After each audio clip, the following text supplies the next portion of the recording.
Hey guys, how's it going? Welcome to another video from the worst cards in Hearthstone that you never see or never get played series. I still don't know what I'm calling it. Tonight we are looking at a Death Knight card that many of you have forgotten existed, and as per, I packed it as a signature. Let's go. They will never catch me. This is one of the very few cards that I've come across in this game that I actually think the golden card looks nicer than the signature. Just saying. This is the 8 Hands from Beyond signature art, and this is the 8 Hands from Beyond golden. Personally, I mean, I'm not, I'm not dissing the artist, because I think all the art in Hearthstone deserves praise on every level apart from when they use AI, but that's a different argument. I just think that this one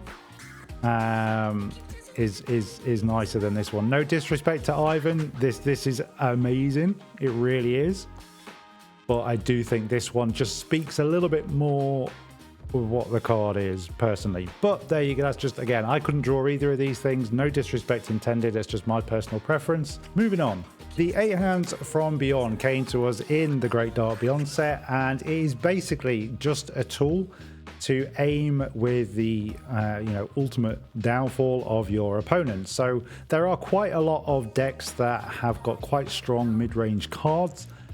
I think this is my interpretation of this, is that the 8 Hands from Beyond is meant to eliminate all of that, just leave them with 8 cards in their deck, put them on a timer, win the game. So obviously this has to go into a control deck. That's what I've gone down. So we have gone for the 8 Hands of Beyond. This is on, if you go on HS Replay, look at the least played cards in Hearthstone, 8 Hands from Beyond is on there. Right now, this is actually quite relevant because there's quite a lot of Control Warrior floating around. And obviously when they complete their quest, they shuffle all of those quest rewards, apart from 2, into their deck. So if you eliminate all of their deck apart from the most expensive 8 cards, let's rephrase that. The text is literally right in front of me. Apart from the 8 highest cost cards in each deck, then all of that work that they put in surviving to get them quest rewards is going to be null and void, because they're only going to keep hopefully 1 or 2 of them, because they run cards like Hydration Stations, Iliacs, all that kind of thing. So that was the goal. I did just play a game, and I did just completely cock it up, because I don't play Death Knight that much, and I wasn't really reading what the card said. So I played buttons, thinking in my head, I don't know why, guys, I just looked at the artwork and was like, right, buttons. That's the dude who you get the death rattle on. But I was thinking of Dr. Stitchenklaus, or whatever his name is. Where is he? Here. Stitch and Sew. I don't know why, I just got the 2 confused. So when you see my massive gaff in the gameplay you're about to see, that's why, and I apologize. No excuse, I should have read the card, but there it is. I'm laying it down now. Anyway, moving on, back to the card. This card sees 0 play. It is in no decks. According to HS Replay, it's in like 0.3% of decks, which is practically nothing. I can understand why. It's quite a slow, clunky card. It came about the same time as Kill Jaden came about. So the 2 coming together in the same set was kind of pointless, because when it dropped, everybody was running Kill Jaden, and to the point now a lot of people still do run Kill Jaden. So deleting everyone's cards doesn't make sense, because they just then drop Kill Jaden, which always would naturally survive the effect, and then you just go into a Kill Jaden match off. So that's probably why it didn't see play. However, Hearthstone has thankfully evolved somewhat, that a lot of classes now don't play Kill Jaden, so it is kind of a little bit more relevant to play. So this is where we are. I have built a control deck. I won the first game. I've only played 1, and I don't think I'm going to play anymore. It's a class, like I say, it's a class I don't really play. Yeah, a card that never sees play, has been played, has helped me win a game, and here is the matchup. Enjoy. I have got the Matriarch, but I really want to play this on curve, so I'm going to keep it. That's probably a bit greedy. I probably shouldn't do that, to be fair, but please be quest. Please be quest. Please be quest. Please be quest. Okay, it's not quest. It's Dragon Warrior. And that's a really good start because, I mean, I can kill this. What would his most expensive cards be? He's probably got hydration stations in there, you would imagine. Obviously, he's got Ham. Zilly? I mean, he must have the dragon in his hand to have the weapon. That looks like the weapon from Thundercats, I'm pretty sure. I mean, I could be wrong. This is going to really juice me up, but I am just going to slam it, I think. I think I am just going to slam it. That sucks.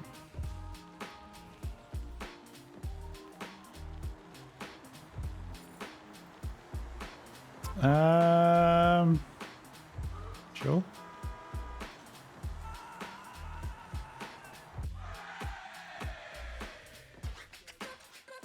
As like anything but kill Jaden, we're fine with that. That's absolutely fine. I am going to go for a board clear.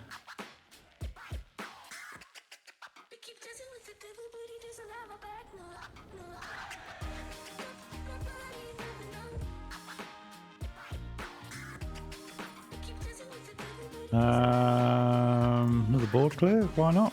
I don't know what's key. Oh, that would have been a good one to hit, wouldn't it? That would have been a good one to hit as well, wouldn't it?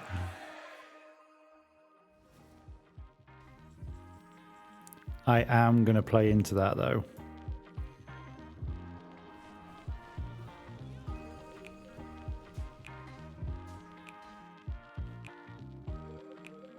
Okay, that overloads him. That is not a problem.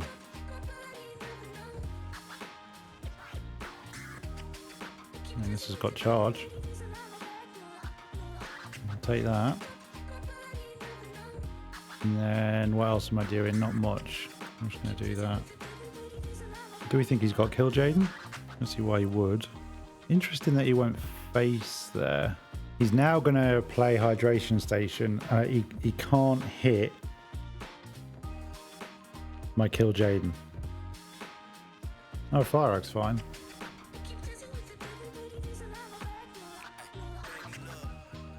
Okay. Hit both of my leeches.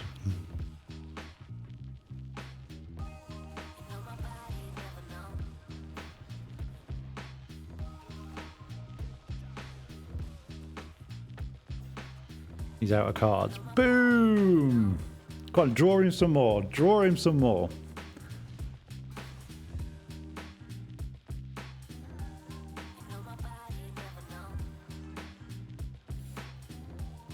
Has he got kill Jaden? No, no kill Jaden. Okay, that's fine. There's my kill Jaden. We like that.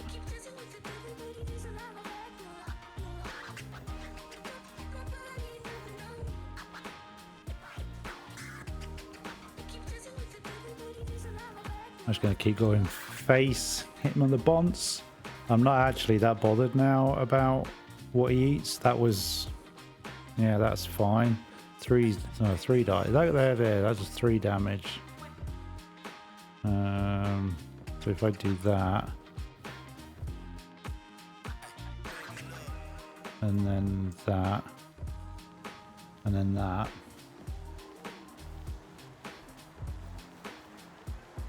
Okay. That's not what I wanted to do. That's not what I wanted to do. I thought that was a different card. My bad. I'll play this. What has he got left?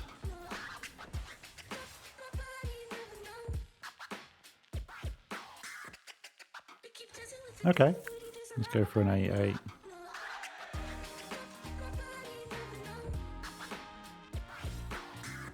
We go for that. Does that keep me alive? We go there, there, play that.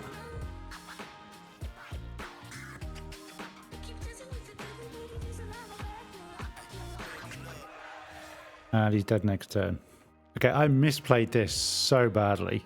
Like, I never play Death Knight, so I don't actually know what most of the cards do. All I've got to do next turn is Corpse Explosion, ping him in the face, and he is gone. Unless he's got some way of winning now, of course. He's got Yasondru. That's the name of the dragon I couldn't remember. What does he fatigue for now? 7. 12, 7. So we do that.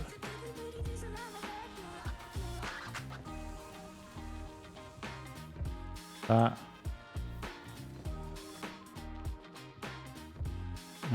Doesn't really matter. That. That. Game over!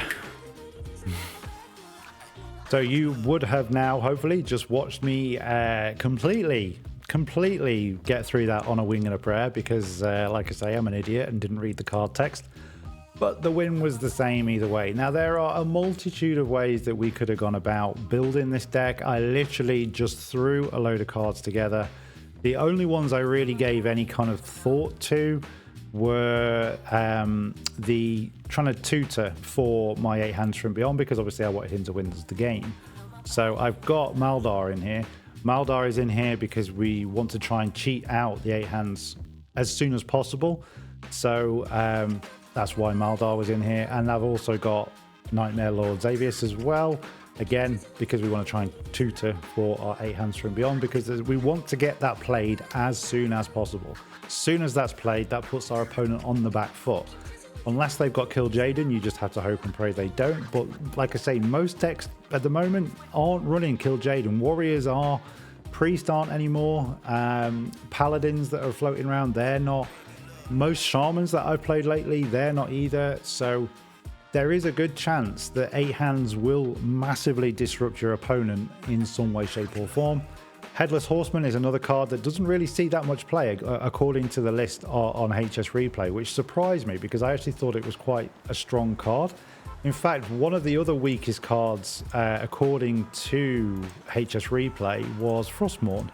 Now Frostmourne, back in the day, the original Lich King card, this thing was pretty OP because you could get it and you could get more Lich Kings. So you could get some quite good value, but it doesn't see play. I think the reason it doesn't see play is because it's in the core set and it's quite slow. Again, Hearthstone at the minute is not very slow. It's so fast, you don't have time to get the value out of it. So essentially, 4 turns, your opponent's got to ready himself for whatever is going to pop out of it. So that's probably why I didn't choose to run it, because for all the reasons I've just said. So there you go, guys. That was 8 Hands from Beyond.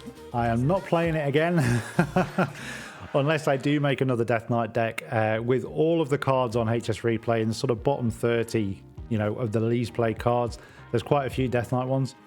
So I may make another deck with them in, with Frostmourne in and a few others, and we'll see if we can scam a win using them. But other than that, 8 Hands from Beyond. There you go. A card that you didn't know was in Hearthstone. You do now. Thank you so much for watching, guys. As ever, don't craft these decks at all, but I hope you enjoy watching me. I've not suffered so much with this one, I have to say. I'm thankful for that. Take care, stay safe. Don't forget to subscribe if you're liking this little series, and I will see you again very soon with the next deck build.